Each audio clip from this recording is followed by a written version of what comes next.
But first, a man from Ilford has criticised the supermarket Sainsbury's for refusing to allow him into his local shop with his guide dog.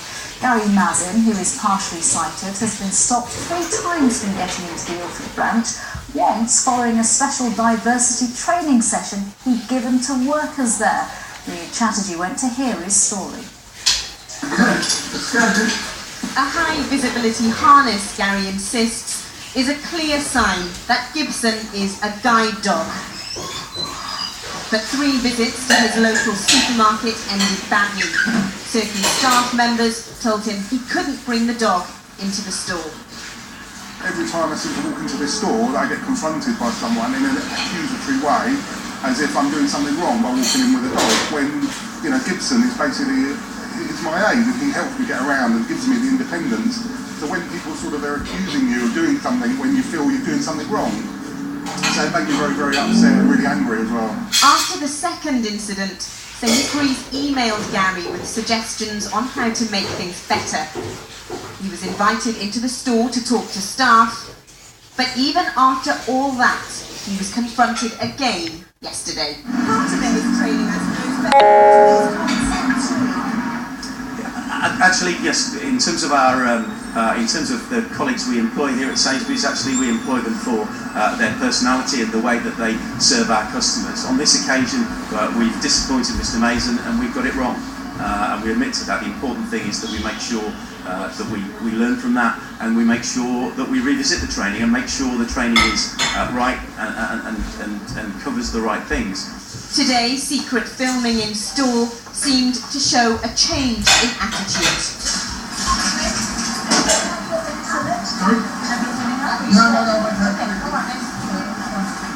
Sainsbury's are investigating the latest incident.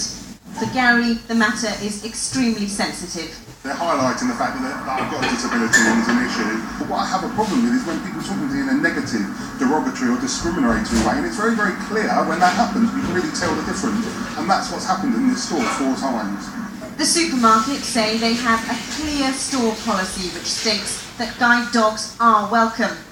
Gary and Gibson hope their future visits will be less eventful.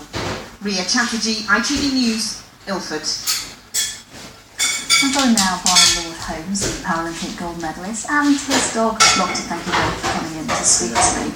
In your everyday life, in your personal life, have you experienced problems like this, like Gary's gone through?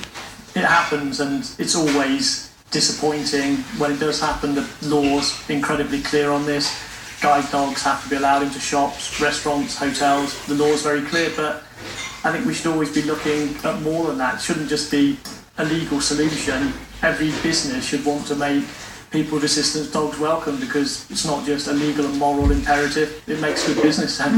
Sure. Is there anywhere that you know that you aren't allowed to go with your guide dog and you have to adapt accordingly because of that special circumstances? No, the law is very clear, started with the Disability Discrimination Act and then encapsulated in the Equality Act 2010. It's very clear guide dogs should be allowed into all these areas, they're specially trained.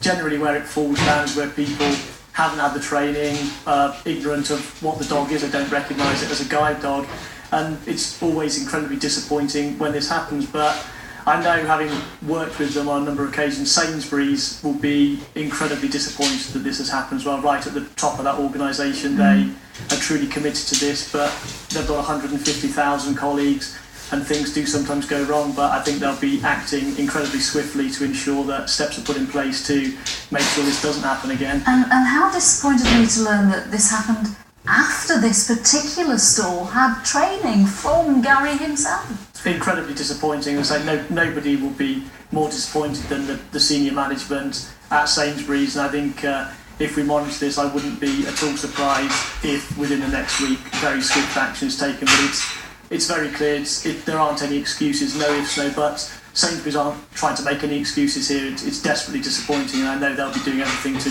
put it right. All right, Lord Holmes, thank you very much. Thank you.